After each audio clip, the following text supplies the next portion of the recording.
As I walked through the sacred grounds, I gave silent thanks to his teachings. Buddhism and imagination share the goals of peace, dignity, and human rights for all people. That is why, more than 10 years ago, the General Assembly passed a resolution on recognizing the Day of Vesak around the world. At the time, the representative of Sri Lanka quoted a famous saying of the Buddha. I quote, "One may conquer millions in battle, but he who conquers himself is alone, the greatest of conquerors." End of quote. This reminds me of the first words of the UNESCO Constitution, which states that, I quote, "Since wars begin in the minds of men, it is in the minds of men that the defenses of peace must be constructed."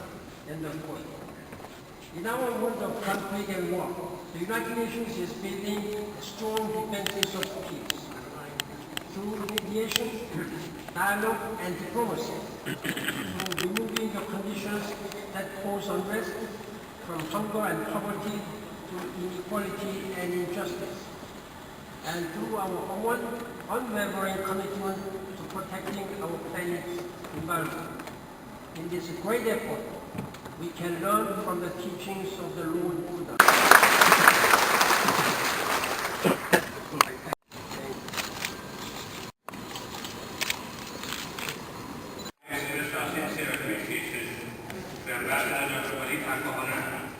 And his team for coordinating this year's function and hosting this auspicious event on the Vesak Day 2011.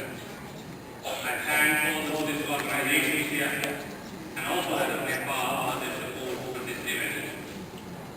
It is so fitting to hold this celebration here today, as the teachings of the Buddha include esteemed ideas of peace, compassion, non-violence and tolerance, spirit of which have been incorporated as the guiding principles of the United Nations. The Vesak Day is one of the most auspicious days in Buddhism, on which the Lord Buddha was born for enlightenment and left this physical world. When Sakyamuni Gautam Buddha was born in a royal family in Lumbini, Nepal, he had all the worldly pleasures. But when he saw pain, suffering, and the day in the foot, he embarked on a mission of enlightenment. Lord Buddha, the apostle of peace, showed us the path to eternal peace by preaching and acting with true wisdom and non-violence. Although founded over 2.5 million years ago, Buddha would teach us transcendental virtues and perfection, Parmitas. His four noble truths and noble eightfold path capture the essence of deliverance from suffering and damage to life. These represent universal values. Lord Buddha's compassion for all is concerned with the liberation of human beings from the ignorance and the cycles of craving and suffering through knowledge and wisdom. And in fact, the practice of empathy and non-violence lead us all towards a sublime state of mind and high energy. In today's world, when we are all plagued by conflict, excessive craving, suffering, and now over-exploitation of the natural resources, the teachings of the Lord Buddha should reverberate all around us, and it should sprinkle our relations with these noble ideals. The change has to begin in our perception, thoughts, and behavior. Let this day inspire all of us to look towards humanity and its surroundings and the integral whole with moderation and compassion. Buddhism is highly revered in Nepal, and we celebrate as Buddha Jayanti, which is also an official holiday. Nepal is fully committed to developing Lumbini, the birthplace of Lord Buddha, into a city of world peace. The United Nations plays a significant role in the development of Lumbini as a fountain of world peace, which will greatly contribute to promoting the culture of peace around the world.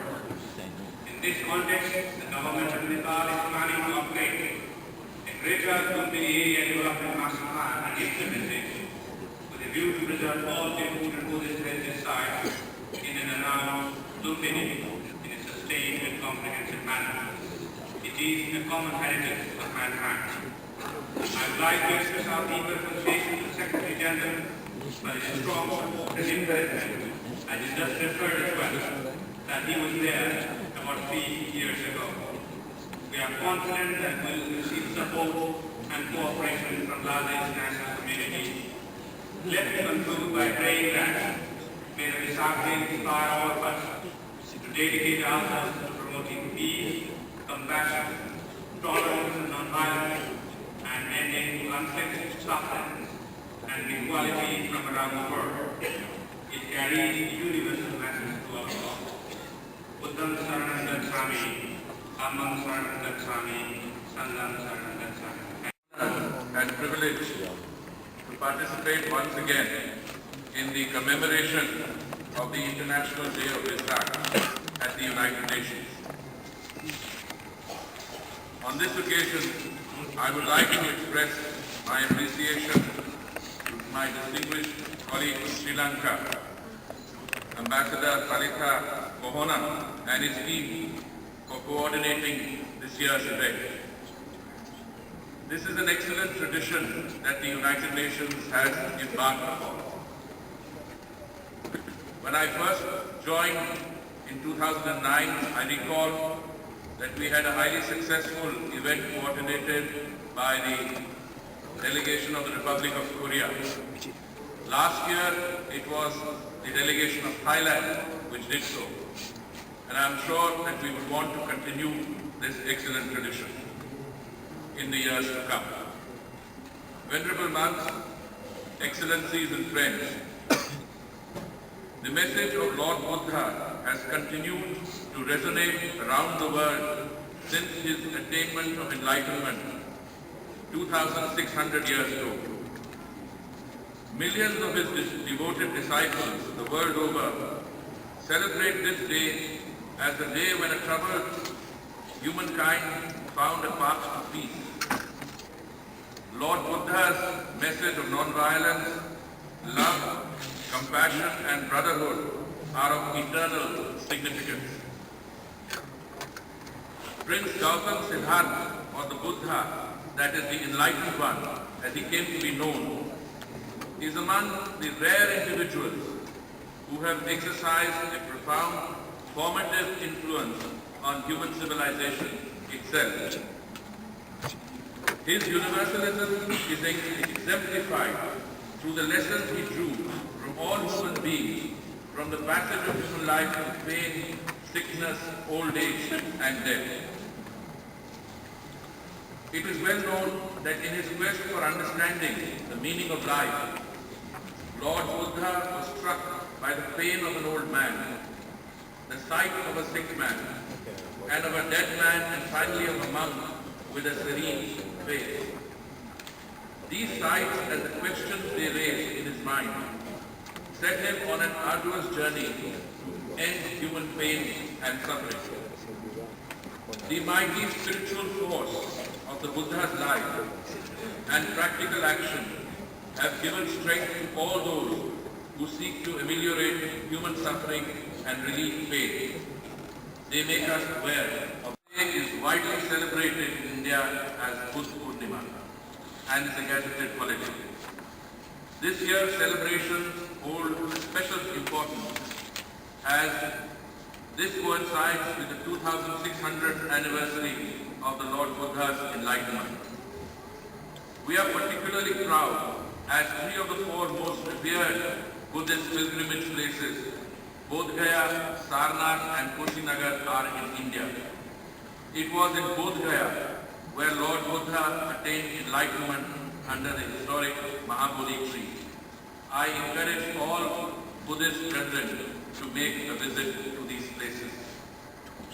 Before I conclude, I must say that I completely endorse the views of my distinguished colleague from Indonesia, Sri Lanka before that, and then the Secretary General, who said that the enlightened one's teachings have in fact found resonance in the work of the United Nations and in the Charter, including of UNESCO.